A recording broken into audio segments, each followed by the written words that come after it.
Pittsburgh Steelers fans, what's going on? Welcome back to another episode of the Steelers Preview. I'm Jeff Hartman, co-editor of BehindTheSteelCurtain.com. Joining me, as always, to round out the triumphant trio is our podcast producer, Bryan Anthony Davis. What's up, Bryan? How are you this evening? I am hanging in there. I'm having a little bit of a rough Pittsburgh sports day. I'm still hungover from the Penguins. Two days later, Christian Jarry has ripped out my hopes and dreams. And then yesterday, what a mess. Then today, I decide, well, hey, maybe I'll take some solace in the Pirates. And I saw something. I saw something that has never happened in baseball before. One of the craziest things ever, where the Cubs player on a routine ball from third to first ran backwards to home so a guy could basically score a run. They stole a run because Pittsburgh had no clue what to do. It was Little League at its finest. And still didn't get him out. No! Well, no, yeah. First, the player was Javi Baez, which is bad enough. I'm a baseball guy. I can't stand Javi Baez. Anyways, let's also not forget that the run scored, and then the Keystone Cops come out, and they're throwing the ball all over the diamond. I mean, it literally looks like you're going to get a Little League home run out of this thing because they're just going to chuck the ball over everyone's head. I mean, you were waiting for the circus music to start. I mean, Anyways, Dave Schofield, the other co-editor of BehindTheSteelCurtain.com, is with us. What's up, Dave? Hopefully your evening's a little bit better. Seattle has 2 losses. And that's right. No. When I said that last week, it was because I was distracted by a Pittsburgh Penguins win. Little did I realize that would be the last time that would happen in 2000. Well, in these playoffs, I should say, for this season. So, moving on. Yeah, it is what it is. This is a Steelers show. We're not going to talk about the Penguins. We're going to talk about the Steelers. There's a lot to talk about. I want to start off with a little bit of a game. Speaking of games, I do want to mention this on our YouTube channel for those that are watching live. I know there's people that watch us on YouTube that do not subscribe to our audio platform for whatever reason. They love all the afternoon shows, whether it's the Hangover, the Curtain Call, the Scobro Show, this show, the Friday Night with Tony, the Touchdown Under, all of them. They love them all. 2 a.m. I just named them all. So they love them all, but they probably don't subscribe to our audio platform where you hear things like Dave's Stat Geek every Thursday, Live Mike on Tuesday, my Let's Write on Monday, Wednesday, Friday. But we're doing a giveaway on the audio side. I want to mention this because tomorrow, this is being recorded Thursday night, Friday morning on my Let's Ride podcast, I give the final clue. So what we've done is we've given a clue. It's a former Steeler every single day of the week. And you have to figure out what the code is. We're going Da Vinci Code here with you with little Tom Hanks action. And you got to figure out the code. And the first person to figure out the code and let me know is the winner of some free swag from Breaking Tea. Breaking Tea, we've partnered with them for a few seasons now. You can get either a shirt or a hoodie totally free. All you have to do is figure out the code. And you got to go back and you got to listen. You got to listen to every show. I'm not telling you what they are. I could, but I'm not. And Dave's the one that thought of this code. So people that are ticked off, blame Dave's code. No. Dave gave this code as an example of something that we needed to do. And Jeff loved it and ran with it. I'm like, okay. And I thought it was brilliant. I love it. I'm ticked off at myself that I didn't think of it because it's this good. Yeah, so there you go. I mean, give it a shot and you got to anywhere you get your podcasts or Steelers or Behind the Steel Curtain, and you can subscribe, follow, and you'll get all of our audio contents. You got to do that. All right. OTAs. The phase 3 has just started. Just wrapped up this week. They finished their first week of phase 3, which means that players are in town. Anyone that's followed BehindTheSteelCurtain.com should be your one-stop shop for all things Pittsburgh Steelers. You have to understand that we've been covering this really every which way that we can. Players are in town, not everyone, but a lot of players are there, and they're starting some on-field work. They can do 7-on-7, 9-on-9, 11-on-11, no physical contact, but they can start to do football activities. So today, Thursday, the big storyline coming out of OTAs, the final workout of this week, were 2 players that were injured last season with torn ACLs. They were back. And it was limited, but they were back. We're talking about Zach Banner, who's expected to be the right tackle, and Devin Bush, inside linebacker. All right, let's do a little game here where this is going to morph into another game before we get into talking about our confidence index with the defensive coaches. In your opinion, gentlemen, which player is more important to the Steelers? Zach Banner or Devin Bush? We'll start with Bryan. Go ahead. Man, I feel that anywhere I go on this, I'm going to be wrong. You've got both, of course. Both are very important to the Steelers. The obvious one seems like the superstar, but I'm going to go away from the superstar here, and I'm going to go with something very important, and it's Zach Banner. And the reason I'm going to say Zach Banner is because of the fact that what is everybody so concerned about in Pittsburgh right now?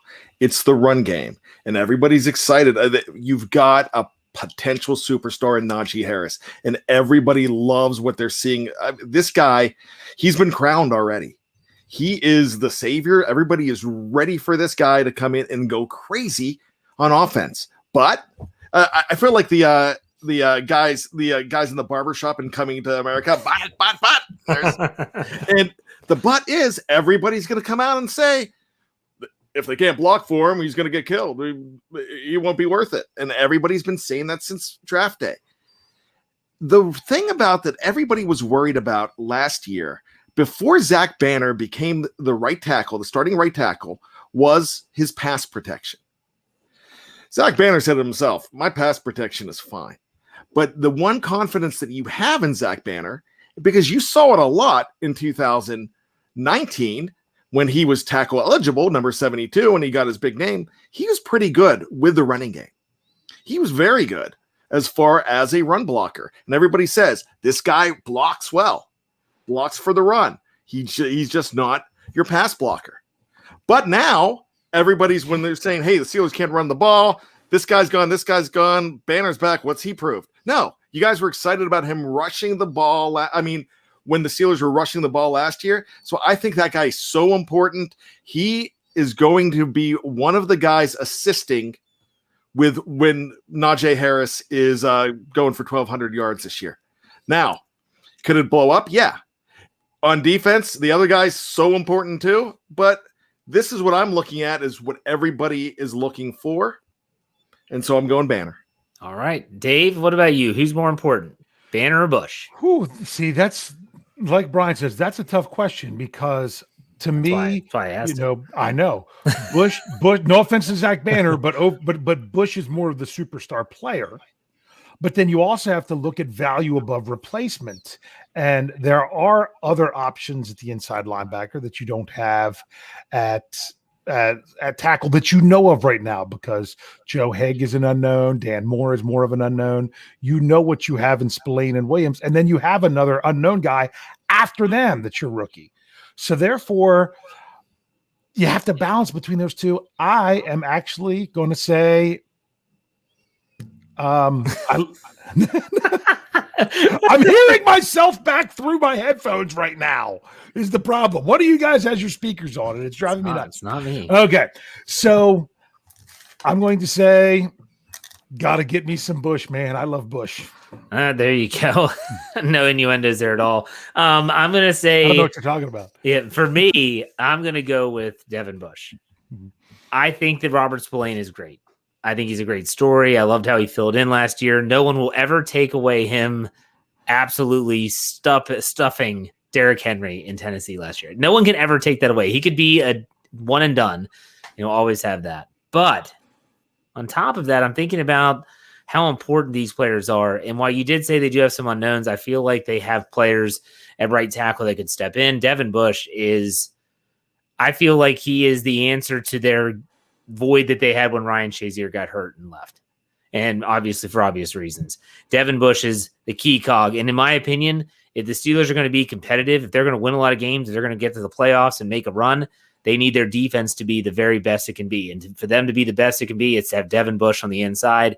He's athletic. And we know that Vince Williams, when he has another inside linebacker that is as athletic, Devin Bush is not Ryan Shazier from a speed standpoint. He's not, but he is every bit as athletic in terms of just the ability to play the position. And that's what Vince Williams needs. And even Spillane needs that as well. Robert Spillane.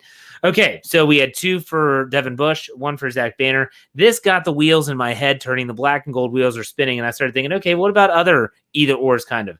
Yeah. I thought about last season. I'm thinking about the defense. And Stephon Tuitt had 11 sacks last year. And I know this because it was his birthday this week, and the Steelers just put up a little image. And I was like, come on, guys, give him a highlight reel. He got 11 sacks last year. And then they did eventually, not that they listened to me.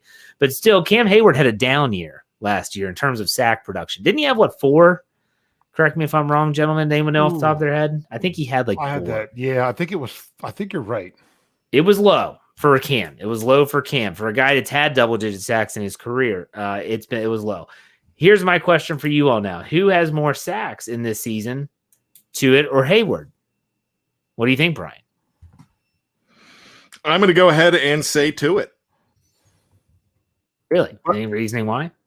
I just really think that he is peaking right now, and he is in his absolute prime. I think you're going to have a good year from Cam Hayward as well, but I'm really looking at the torch being passed to Stephon Tuitt right now as the leader on that defensive line. Not that Hayward's going away. Cam is still one of the most important leaders on that team. I just really like what you have right now with both of them, but I'm going with Stephon Tuitt as the next budding superstar.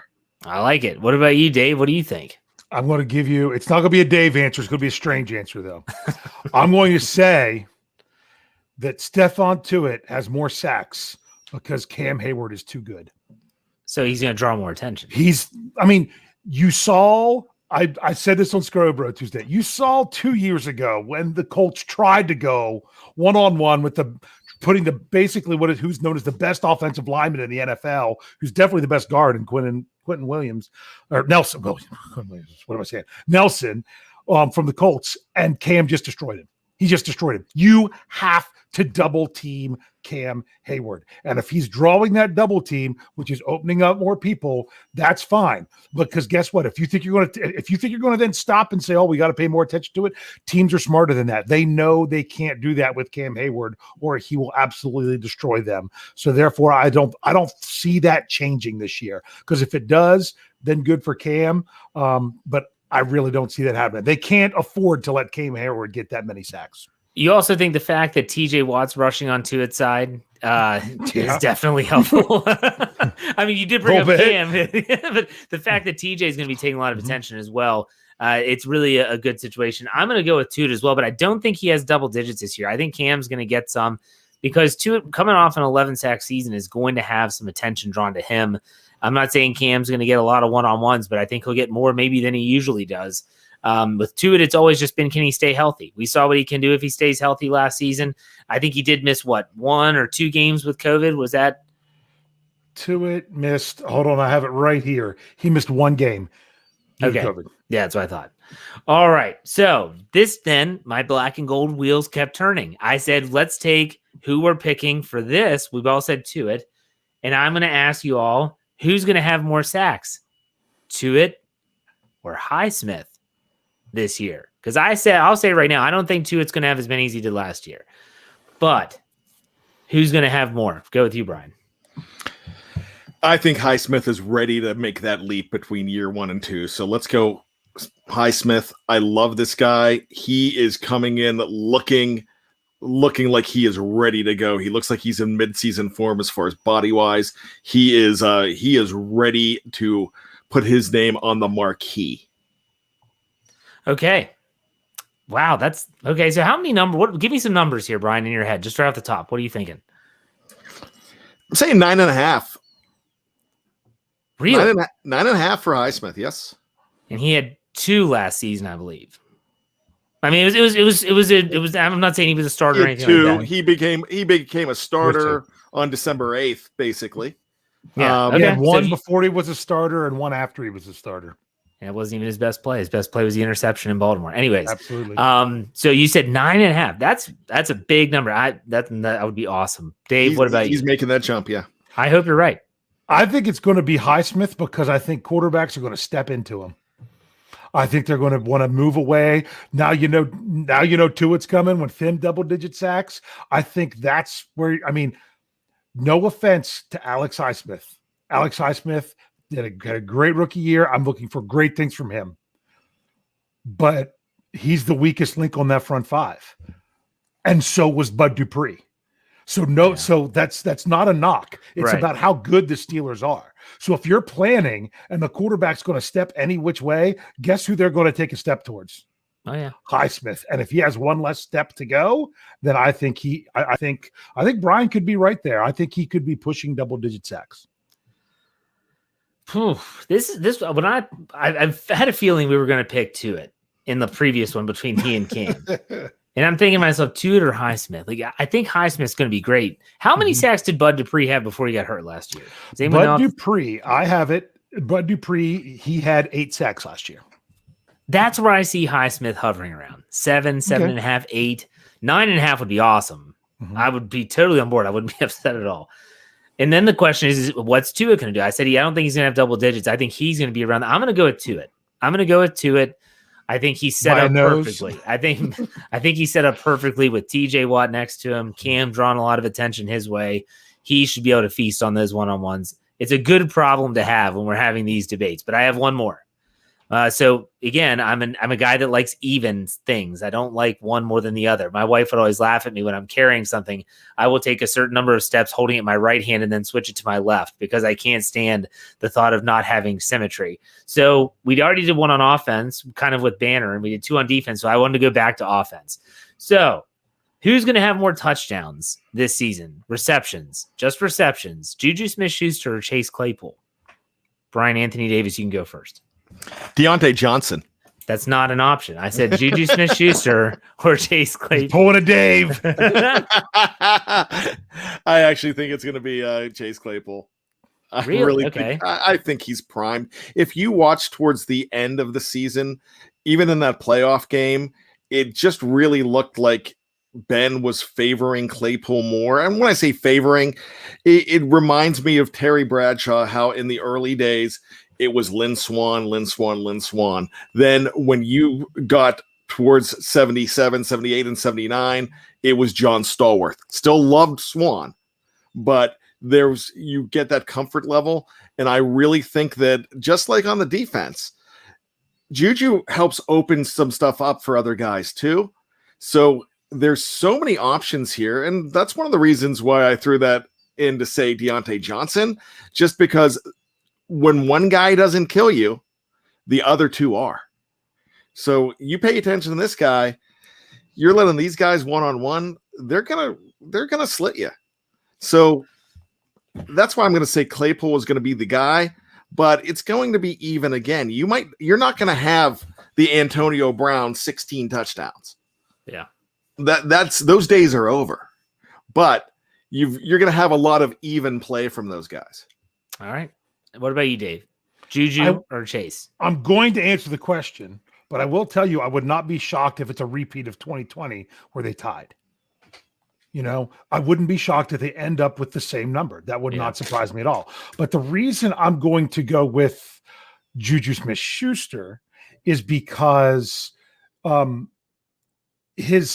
for example, last year, his catch percentage was better than any of the other wide receivers, unless you count Ray, where they wouldn't throw the ball more than 1 yard downfield. But I mean, he caught over 75% of the balls that were thrown his way. So therefore, I think because of that, Ben is going to trust him more down there in the red zone when they get down there. If they're not trying to run the ball, I just think he's going to get more opportunities there just for that reason. The reason I left Deontay out of this was because the news, I guess, Juju Smith-Schuster was on a podcast or something and talked about it. He's going to be playing outside more. And so it's looking more and more that you're going to see if you have bookend receivers on the outside at the X and the Z positions, it's going to be Claypool and or Smith-Schuster, either one.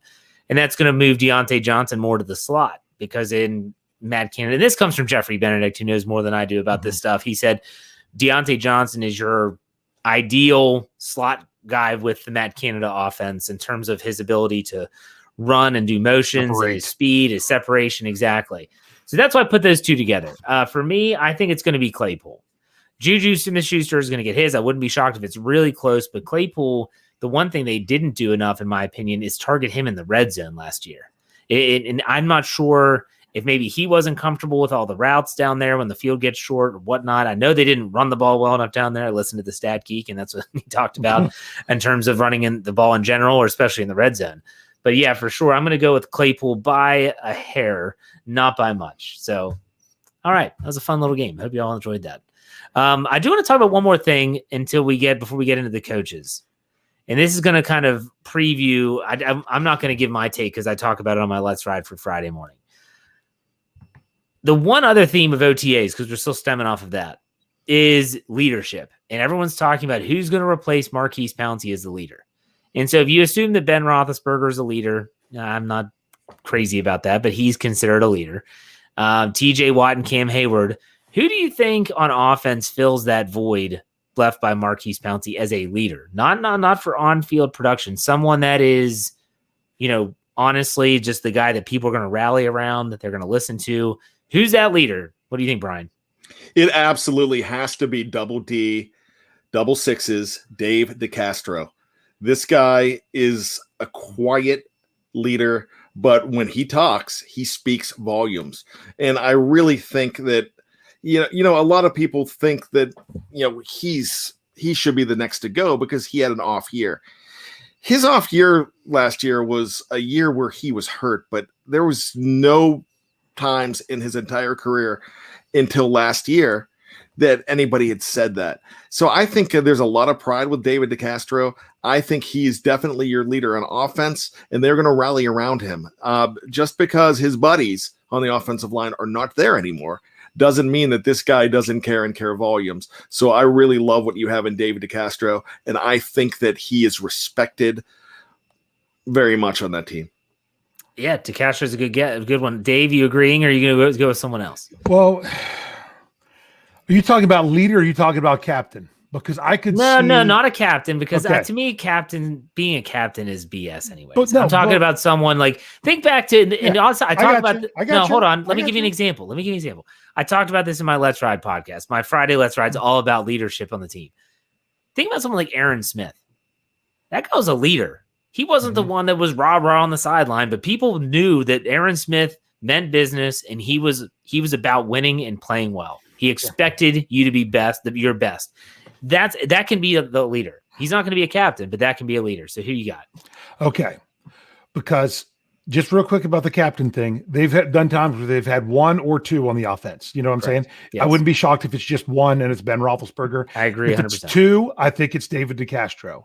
I think David DeCastro is going to be exactly what you talked about. He's not going to be that rah leader. He's going to be that lead by example. I'll go out there. I'll do this. I'm not going to let you down type of leader. If you want to talk about who's going to be the most vocal, like the vocal leader, I'm thinking Zach Banner. They've already saying that he's probably going to be the most vocal guy on that offensive line. So I could see that. Now, I don't know that he's going to be, because I think he's going to, how do I say it? He's going to be the voice behind DeCastro, if you have any idea, if that makes sense, where it's kind of one of those things. How do I say it? This is really nerdy, but in high school, my sister was the president of the chorus. I was the muscle. I was the voice. I was the person who was loud and everything. And she's the person that just kind of ran everything. And we were brother and sister. We were really great friends. And it's kind of how we did stuff. And everyone and everyone loved it. So I kind of see it kind of like that I don't see DeCastro as being the guy that's going to get in there and scream and get them all fired up. But I could see someone like a Zach Banner being the screamer and shouter based on DeCastro's leadership. If that makes any sense at all. It does. I'm actually going to think outside the box. I'm dying here. You got to let me in. Go ahead, Bryan. Go ahead and talk about it before I go. I mean, how many choruses don't have muscle? So Trailblazer here. Yeah, I'll be honest with you. There was some attitude girls that I wasn't afraid to just put them in their place with my words. Oh, I was going to say, and everything. No. Your sister was the captain. You were the Tennille. Yeah. But you knew he was the one who ran things behind the scene, and then you're the Tennille. So there you go. I followed her lead. End of story. Yep. So I knew Bryan couldn't go without saying something. Yep. I knew he couldn't. All right. So hey, I'm gonna go and I'm gonna think outside the box here a little bit. I'm not gonna say BJ Finney or his pants or anything like that. But I'm gonna say that if there's someone that really wanted to make a statement and people would actually listen on that Pittsburgh Steelers team, is Juju Smith-Schuster. And I'm talking about him saying, you know what? I'm done with the TikTok dances. I'm done with the locker room stuff. We need to win. We want to focus on winning. And if anyone should be that way and have that attitude, it's Juju Smith-Schuster. Why? Because he signed a 1-year contract. He wants to play extremely well this season so that he gets himself what he thought he was going to get this offseason, which is a very lucrative contract. Juju Smith-Schuster, even though he's still one of the youngest players on the team from a chronological standpoint, could be a leader on this offense. Do I think he's going to be? No. I still don't think that he is mature enough to kind of think that far through things in terms of, last season when as stupid and simple as I'm just going to stop doing the dances before the game. It was that simple, and he just couldn't do it. It has nothing to do with the dance itself. It has everything to do with the player, the maturation process. Maybe he learned something from that. We won't know that until the season starts, but if there's someone that, believe it or not, this team will actually rally around, I think it's him. I really do think it's him. And he has an opportunity. I just don't know. And, Bob Yeager on Facebook said Dotson could be a possibility. I mentioned them in my Let's Ride, and I mentioned Highsmith as well. I think that because they're so young, it all hinges on their play. If he's playing really, really well and he's a guy that's going to rally the troops, I think they'll follow. I'm a year 3 guy. That's when you really start to come into it. That's why I said in year 2, they've got to be outstanding. They have to be he's got to be pancaking dudes and just being dominant. And then he's like, let's go. Get behind me. I'll lead the way. Steel Dog 88 gives us $5. Thank you very much for the tip. He says, who do you think will pick? I'm sorry. Who do you think will be the starting? Who do you think center? will pick the starting center? Who do you think is going to make the decision? I'm sorry. I can't read. The coaching staff or who Ben is more comfortable with? Okay. So will the coaching staff? Okay. Brian, what do you think? This has to be the coaching staff. This really, it goes back to last year when we talked about Ben still needs to be a leader of that team, but Ben cannot choose who the coaches are. Ben cannot choose who is there because of Ben. I really think that the coaching staff needs to really, who is the best opportunity for this team? And if they see what they think they see in Kendrick Green, it will be Kendrick Green. It's not going to be BJ Finney because he's there. Just because Ben might be more comfortable because he's been around him longer. Now, so I think it's got to be who the coaches want, because this is something that goes beyond 2021. Dave, you agree with him or disagree? I'm going to give a great Dave answer. Are you ready for it? Here we go. It's going to be, the decision's going to be made by the coaching staff based on who Ben is more comfortable with.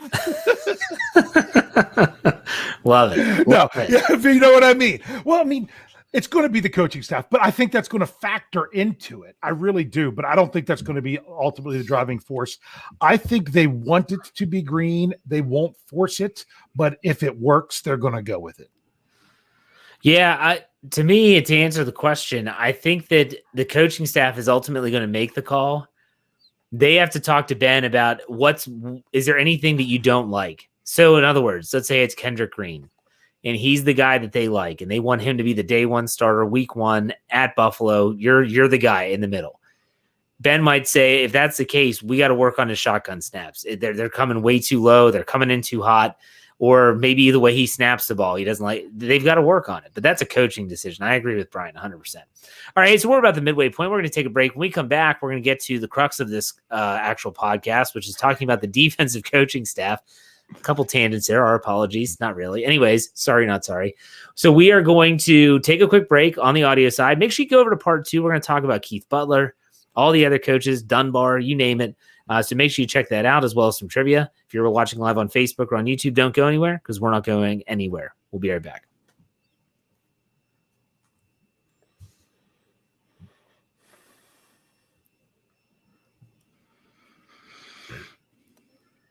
All right, Pittsburgh Steelers fans, welcome back to part 2 of the Steelers preview. I'm Jeff Hartman, co-editor of BehindTheSteelCurtain.com. Joining me as always, Bryan Anthony Davis, our podcast producer, Dave Schofield, the other co-editor of said website, BehindTheSteelCurtain.com. Make sure you check that out early and often, every single day. And we're talking about the defensive confidence index. We did this last week with the offense. Now we're going over the defense. The reason we're not spending as much time on defense is that there aren't as many coaches on the defensive side of the football. When I was looking up the coaching staff, I was really shocked at how few defensive coaches there are. And one of the reasons, and it's the first coach we're going to talk about, start at the top, defensive coordinator Keith Butler.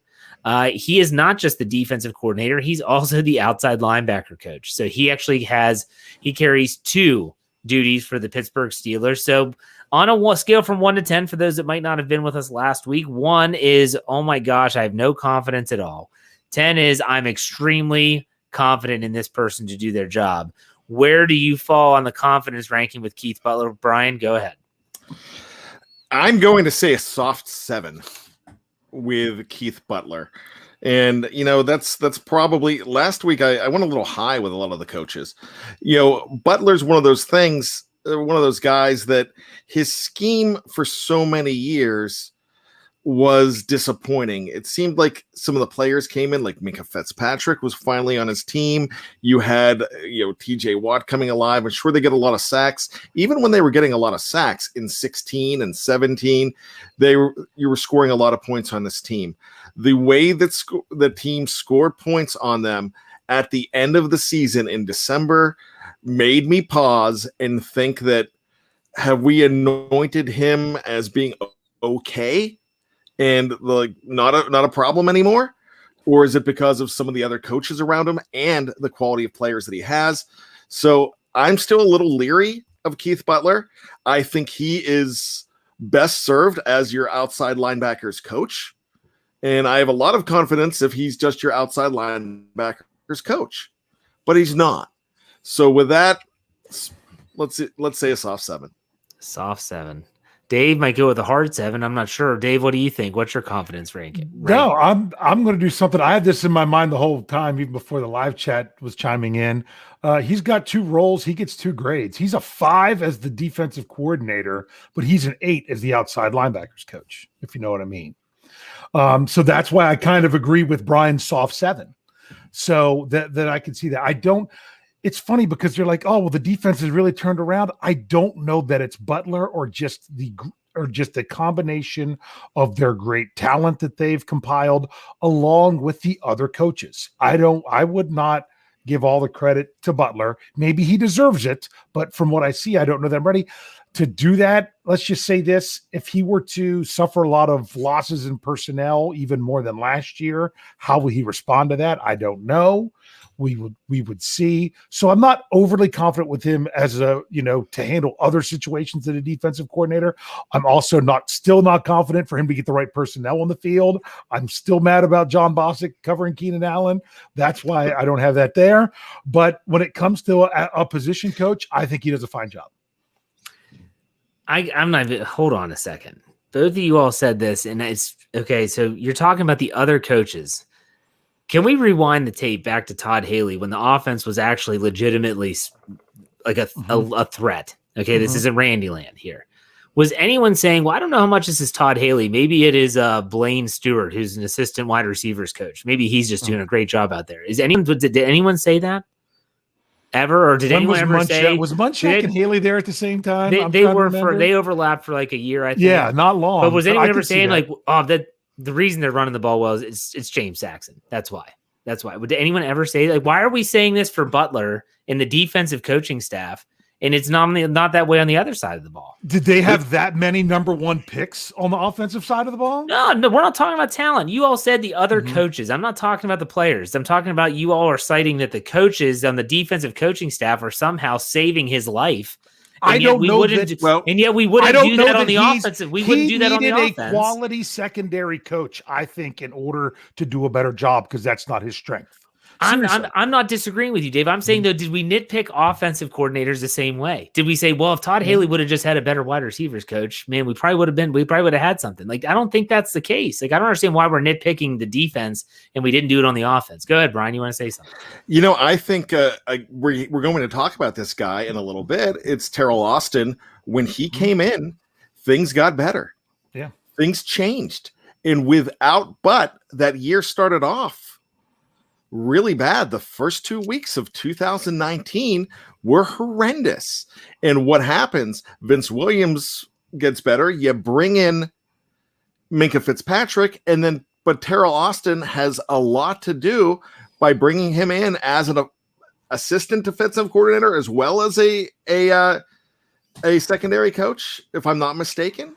Yeah, he's an assistant coach, I think. We'll get to him in a second. We'll get to him in a second. But senior defensive assistant. He helped solidify things. Yeah. So that was a huge hire. So that's why we're talking about this way. The offensive coordinator, when we're talking about Randy Land last year and all of that, it's not because of the running backs coach and the other coach, but when you have an assistant defensive coordinator, or like Dave just said, you have somebody coming in helping stabilize things. So he got some help. Not saying he's garbage. Yeah. I'm just saying that I don't know. There's so many different ways you can look at it. When you have a good staff that helps make you look so much better, it means something. I'm not disagreeing with you all. I'm just trying to make sure it's even here on both sides of the football. And I want to say something else. If there's a coach on this football team that is almost impossible to give a grade to, it's him. And you know why? Yeah. He has two hats. You have Terrell Austin. And let's also not forget that the head coach of this football team has his fingerprints all over the defense. Yes. And we have no clue what Mike Tomlin is or is not doing in terms of game planning every single week on the defensive side of the ball. He has said openly that he's in the offensive meetings and he might give his input, but he's a defensive guy. That's what he's always coached. He was a defensive coordinator in Minnesota before he was hired in Pittsburgh. He was coaching the secondary in Tampa Bay before that. And so you obviously, we're at the point now where, as we talk this out, who knows what Keith Butler even does? Yeah, Let's be honest. We don't know what he's doing. He has the title, but that's it. That's really it. That's it. I don't know. And let me just say this. Nobody's calling for his head here. Not me. No, I'm not. Dave and I aren't either. No. But if we just have to look at grades, and I thought Dave's grade was even more fair than mine because of the way he broke it down. All I'm saying is the fact that, if you want us to give everybody 9s and say everything's perfect, we can. I'm not saying you, Jeff, right, but I'm just saying that this is a whole lot different than the offensive coordinator situation. Dave, go ahead. You've been wanting to say something. Yeah, ever since you brought up the whole notion of not holding out I'm going to say, I think it was the other side of the ball that made us think this way. No joke. The Mike Munchak effect. The Mike Munchak effect of Randy Fichtner. Seriously, that effect to where all of a sudden someone who wasn't the offensive coordinator is gone. You didn't realize how much he had his hand in the running game itself, that it seemed like Randy Land had no idea what to do in a running game. And therefore, because of that, you're like, well, maybe Keith Butler didn't know as much what he needed to do with the secondary. And then you bring in another coach in there to build that. That might be what they were looking for. I think that's where that comes from. I think it's the offense's fault, to tell you the truth. All right. I haven't even given him a grade yet. I'm going to give Butler a grade of outside linebackers coach. I'm going to give him like a 9 because I think he is a really good outside linebackers coach. As a defensive coordinator, incomplete. Maybe we'll give him a 6. I don't know. We don't know what he does. We don't know what he does. We don't know what he does. So, all right. That was good. That was a good discussion. I'm glad we had it. All right. Let's move to that senior defensive assistant / secondary coach. That's none other than Terrell Austin, who some think is a, maybe not the Steelers, but a defensive coordinator in waiting. He did interview with the Tennessee Titans this offseason. What's your confidence level in Coach Austin, who, by the way, was the defensive coordinator in Cincinnati before coming to Pittsburgh? Bryan, go ahead. And it was bad in Cincinnati and might have not been much better. And I believe he was in Detroit as well. He was in Detroit. For you. Miles Killebrew. Yeah. But I love Miles. But I really like what he's doing here. And I just thought he brought some stability to the whole thing. So I'm going to go ahead and I'm going to give him an 8.5. All right. Dave, what's your grade for? Believe it or not, I'm going to steal Bryan's. I was teetering between an 8 and a 9. I'll go 8.5. My thing is, I think in my honest opinion, between Coach Austin and Coach Butler, them each doing their own thing with their individual group and giving half of the effort towards the defensive coordinator makes one good defensive coordinator, in my opinion. Because in essence, that's what he's doing, is that secondary coach. I think that's why some of these guys are better built for that. Kind of like Coach LeBeau was not a head coach. He was a better defensive coordinator. There are guys that are better position coaches than they would be coordinators. We were worried that was Keith Butler for a while. I think that might be Terrell Austin, but he might be better than that. And that's why this system works. If they're honestly working together with him being that defensive assistant coach. If that's the case, I love that. And I love you gave him the right tools in the secondary. Maybe this year we'll see more of what we can get from him there based on what are you going to do now that you don't have, now you're missing one of the corners that you had. What are you going to do there? How's that going to work? We'll see. But I do have a lot of confidence in him. I'm going to go with 8. I'm going to go with 8 because it's very obvious the impact he's had on the secondary since coming over. Now, awesome stuff. 1983, great year, by the way. It was the year I was born, as was he. He keeps asking who replaced Tom Bradley in the secondary. So we'll go to this coach next. The secondary coach is Grady Brown. That's right, Grady Brown. He is a first-year coach in the NFL, not a first-year coach in general. He coached in a lot of spots in college. A relative unknown. He obviously is going to have Austin's help in the secondary. Bryan, we don't know much about this young man, but what's your grade on him? I don't want to give the man an incomplete because that's not fair, but I know very little. So when I think about a new guy coming in, you're just asking what my confidence level is. So my confidence level is a 6 with an arrow pointing up. Okay. That's fair. Dave, what about you? Honestly, my confidence level's a 3.5. We're hoping that he can he doesn't have a great resume. 8 days before he was hired by the Steelers, he was hired at the University of Houston. Remember that he got hired at Houston and then never did anything. He was at he was like at smaller schools like McNeese State as a defensive coordinator. And then he was at Old Dominion before that.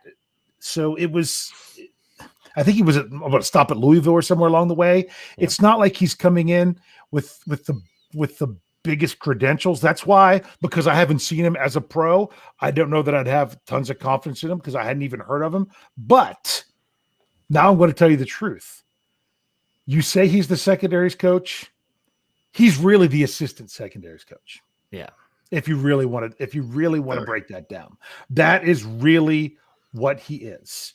So with that, then I would feel much more confident with him knowing that. If it was so, the Terrell Austin factor comes into play there, where because he's basically working with him, then I'm not worried about it. Or I can say, oh, it's only a 3.5, but I don't think it really matters right now because he's first coming in to do it. Yeah, this is when you get into the minutia of a coaching staff that it's tough. It's tough to gauge. I'm going to give him a grade based on what my expectations would be from him, and it's going to be just a solid 5.5. Mm-hmm. I think that maybe this is a situation, and I do not want anyone to think that I'm saying this as if I have any insider information, but Tom Bradley, sometimes you got the feeling he's an older guy. Maybe he didn't communicate well with the players. Maybe the players didn't react well to him. He had never been in the NFL either. He had been at UCLA. Had been at Penn State. Maybe Mike Tomlin or the scouting department knew this gentleman and said, he's a guy that could come in. He's going to relate well to the players. They'll listen to him. He'll be a good addition. And maybe that's why they bring him in. We'll see. We shall see. All right, let's go to everyone loves this coach. Inside linebackers, Jerry Olszewski. That's right, former Steelers player, former Pitt product. Jerry O's been doing this for a while now, I think. I think he's got like 6 or 7 years with the team. But Bryan, confidence in the inside linebacker coach? 10. And all I have to say to you when I say 10 is Robert Spillane. There you go. I'll drop the mic on that one. Because Robert Spillane will tell you everything about what you get when you have Jerry O on that coaching staff manning that team. You had Devin Bush Jr. gone. You had a situation where Vince Williams was off on COVID. You had Spillane gone with that injury as well. And they still, I know things faltered a little bit, but they still held down the fort with guys like Avery Williamson in there, Marcus Allen coming up there. He made a lot of those guys better. I really like what they have in the middle. Of course, you needed to spend high on a draft pick on Devin Bush Jr. But when Devin Bush Jr. goes down and you bring in Robert Spillane, and we love his name. I was calling him the Legacy. You guys were calling him Mick. Everybody had names for this guy. Spilly. Yeah, but that's what, when I think of how good that they are in the middle, and they have been the past couple of years, and I think of another guy like Vince Williams, I think it has a rubber stamp from the former number 55, Jerry O. There you go. Dave, grading out Jerry O. Oh, I'll go with I'm torn, but I'll go a 9.25 because I couldn't decide between 9 and 9.5. Unless he's doing an interview, then it's a 12. Because man, he's great to listen to. He's a good interview. Love his stuff. With that, I mean, I what I really like is that it's just inside linebackers. It's not linebackers. It's inside linebackers. I think that's a very smart move to separate that and have a guy that's right there doing that.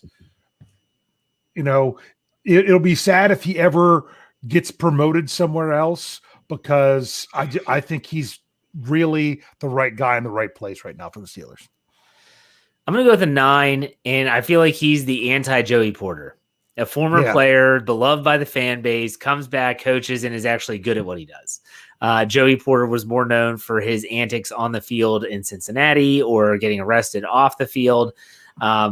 Jerry O is a tremendous coach, and like you said, he's also a tremendous interview. So go ahead, Bryan, or Dave. Sorry. I was going to say, when you want to talk about former players, you want to know what kind of former players make great coaches? Not superstars. You're talking about the guys that work hard and put in the time, and they're good at what they are, not because it came to them naturally. It's because they worked hard at it. Honestly, I'm going to tell you, someday, Dirty Red, Tyler Medikevich, even though he's not with the Steelers anymore, he's the kind of guy that would be a good football coach. You know what I'm saying? Well, perfect example. There's a reason why the greatest hockey player to ever put on skates has never been successful as a head coach, Wayne Gretzky. Because he's probably getting the locker room like, guys, you just got to do it. Like, just go. It's easy. Like, coach, that's not easy. Like, you're the greatest hockey player ever. That's not easy. All right. Let's get to let's continue down this path. We have 2 more coaches left. The defensive line coach, Carl Dunbar, former from the Alabama Crimson Tide. He came to Pittsburgh. How many years ago was that? 3 or 4, maybe, when Coach Mitchell was promoted to the assistant coach role, I believe. Anyways, Carl Dunbar, who did have a large role in keeping Mr. Alualu in Pittsburgh. Bryan, what are your confidence in Coach Dunbar? If I give Jerry O a 10, I'm giving Carl Dunbar a 10 as well. And it could go to a few things. You mentioned Tyson Alualu. Not just, let's forget about what a great move he made. And you just mentioned by making sure, hey, don't sign that in Jacksonville. Think about it. That was awesome. That was mentoring in the offseason. That was great. That was making a phone call. But everybody's freaking out when Javon Hargrave is gone. Bring in Tyson Alualu. I mean, gosh, really, that defensive line is great. You have got a former number 1 and a former number 2. You know what you have in Hayward, and you know what you have in Tuitt. But when you get Isaiah Buggs and Carlos Davis on the field, and remember, Carlos Davis is simply this guy, in the words of one Jeffrey Benedict, this guy is bad at football. If you remember when that first happened, he amended that, so we're not going to rip on. But you got Carlos Davis to play when everybody thought when he was drafted, everyone was excited when he was drafted because, hey, this might be the end of Daniel McCullers.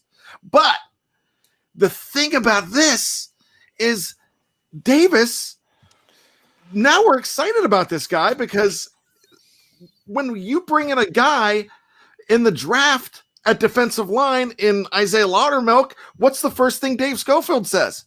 why are they doing this? And it has nothing to do with Isaiah Loudermilk. It's like they're so crowded there. And the reason they're so crowded is because Carl Dunbar, who coached Isaiah Buggs in college, who coached Frazier before, and Frazier didn't make it, but Frazier.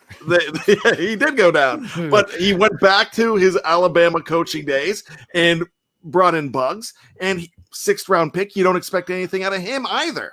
So this guy, he's like MC Hammer. He's magic on the mic. There you go, Dave. What's your confidence ranking for Coach Dunbar? Okay, I have to do this first. Bryan, what's the last name of the Steelers nose tackle?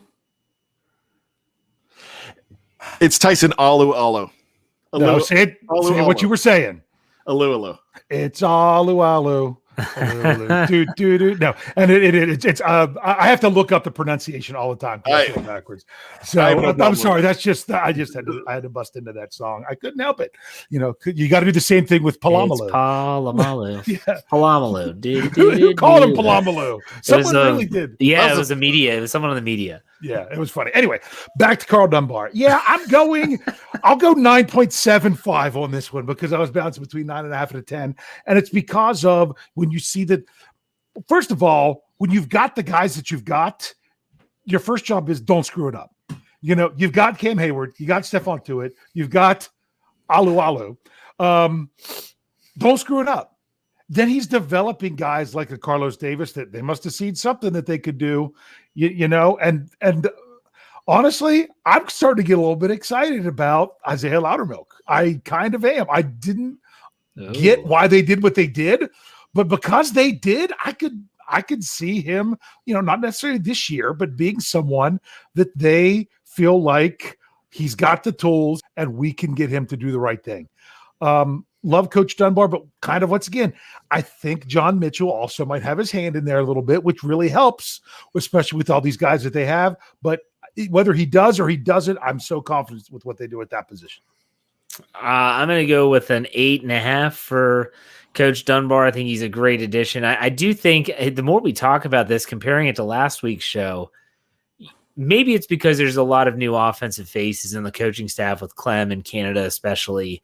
Alfredo Roberts is new. You have Morgan as the assistant O-line coach. I really hope that if I'm Mike Tomlin, I'm like, look at the defensive coaching staff. They all help one another, it looks like, with Butler getting help from Austin and Austin helping out in the defensive backs. And I guarantee you Mitchell is still helping with the defensive line. My gosh, if the offensive staff could get that type of cohesion, you might see a little bit better of a game plan. And Randy Land sucks. Okay, I'm going to go with 8.5. We're going to skip over the last coach because we struggled to get through Coach Stewart, who's the assistant wide receivers coach last week, and we're running short on time. I want to get through. At least mention his name. His assistant outside linebacker coach named Denzel Martin. So Denzel Martin, congratulations, you're on the team. All right. Do you have trivia? I do have trivia. Bryan, do you have trivia? I have a quick one. Yes. Let's do Bryan's first, then Dave's. Sure. Go ahead, Bryan. Okay, we just talked about number 55, Jerry Olszewski. That was not his first number with the Pittsburgh Steelers. What was it?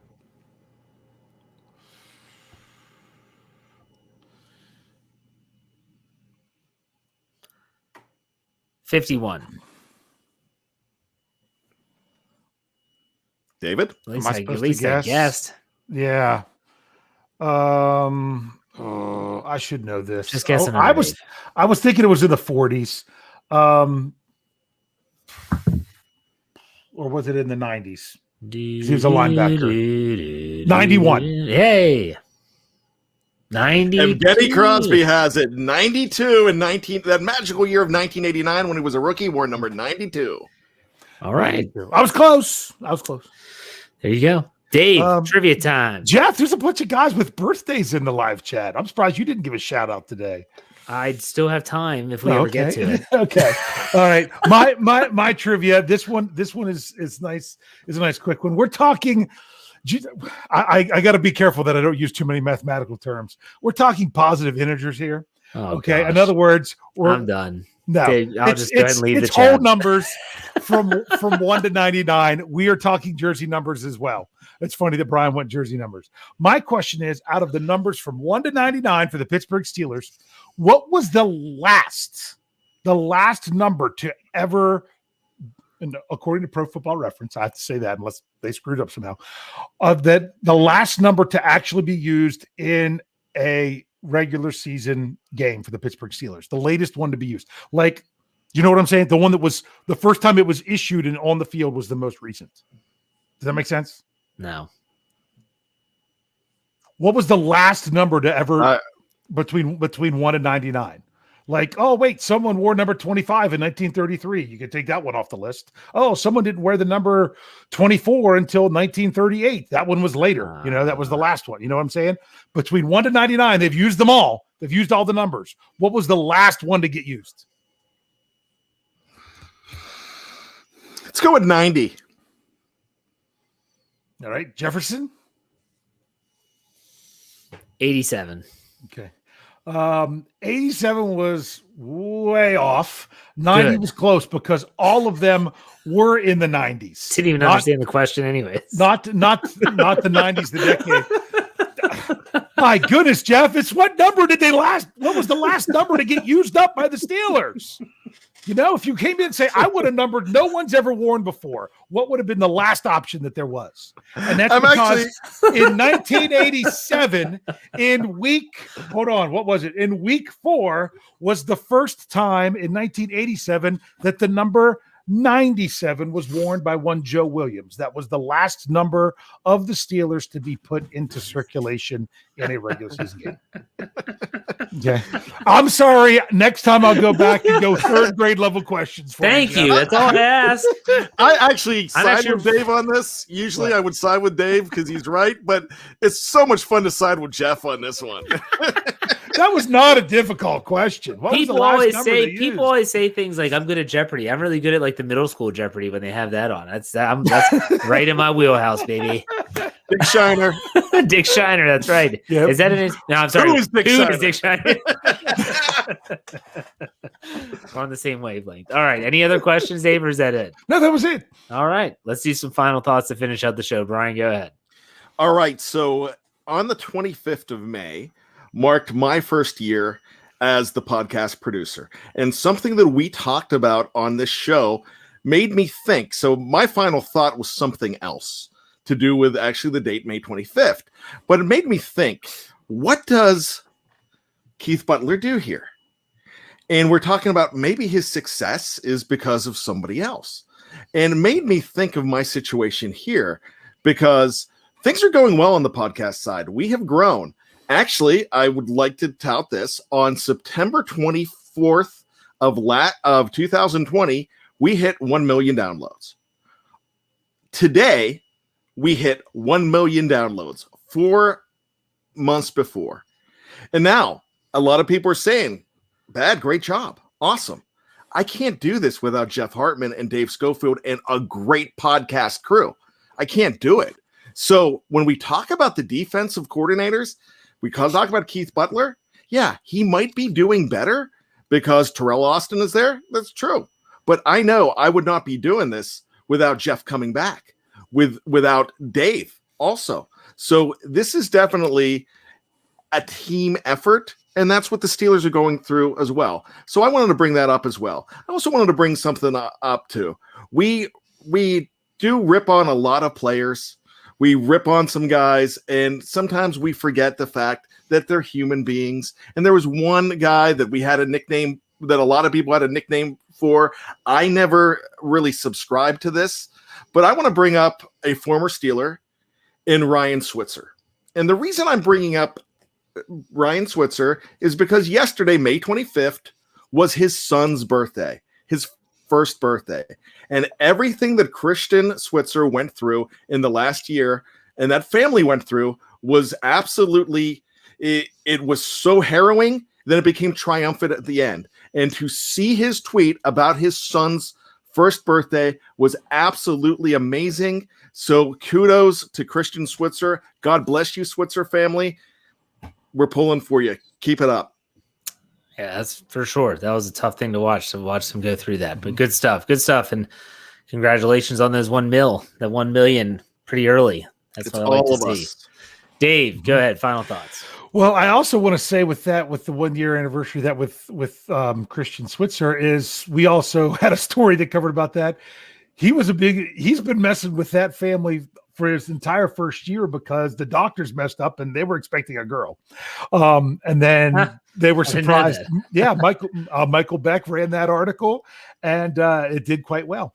But if Bryan can remember that, but yeah, that kind of puts in perspective when things like that happen.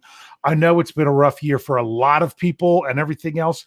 And that's why we're just happy to bring you the content. I do have to say this because Ken brought it up. He says you guys were struggling because I used the word integers. So I'm sorry. I do hate math. Hate math.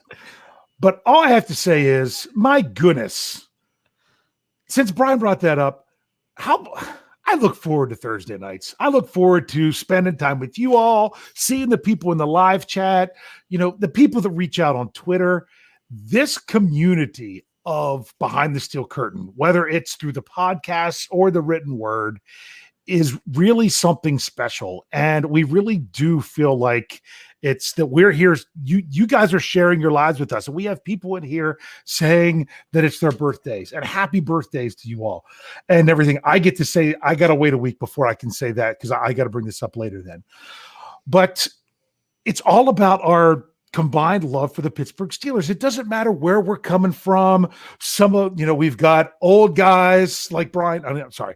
We've got old guys. We've got young guys. We've got old ladies. We've got young ladies. We've got people from all kinds of different backgrounds all coming together because the Pittsburgh Steelers are a fantastic unifier. And I can't get over it. How much when I run into people out there, I was talking to a guy today at my son's end of school picnic, and someone else said hey to me, and someone who was talking to me said, "Don't tell me you're a Steeler fan too," because it's like one of the most defining things about us. It's like do people really care if you're a Seahawks fan or not? Not really. Well, maybe that's just us, but there's something about Steeler fans that just we instantly have that connection. When I see that car that has that emblem on the back or that license plate cover, you know what? I'm going to let them in traffic because I just know what it's like. And thank you very much, Steelers family. Yeah. I'm always the guy that honks and gives a thumbs up. Whenever I see a Steelers, it's like a Steelers magnet or something on the back. Yeah. All right. Good. I can't say it any better. I do want everyone, if you're interested in my thoughts on some of the stuff they talked about, I did mention it in my heart to heart segment on Let's Ride. If you don't listen to our morning stuff, it's completely different. If you're just a YouTuber, our morning podcasts are totally different than anything else that we do. They're studio quality. It's more prepared and tightened up. So make sure you check it out. I do want to wish a happy birthday to my daughter. She is our third child, our second oldest daughter, our only middle child. We have 5 kids. She's right smack dab in the middle. She turned 8 today, and a lot of people in the live chat had birthdays. And so for Elizabeth May, or as we call her, Ellie, happy birthday. She's the best. She's the absolute best. She's a great little girl, and she's a heck of a golfer. She's really getting her swing down, by the way. All my kids are golfers. So all right. With that being said, all those that are in the live chat have a birthday. Happy birthday. Hope you have a great day and hope you have a great weekend coming up. Memorial Day is here in the United States of America this weekend. We hope you have a great Memorial Day. We will be back as next Thursday for another episode of the Steelers preview. What will we talk about? I don't know. You have to show up to find out. In the meantime, Dave, why don't you send us out? Hey. There you go. Have a great week, everyone. We'll see you. Go Steelers.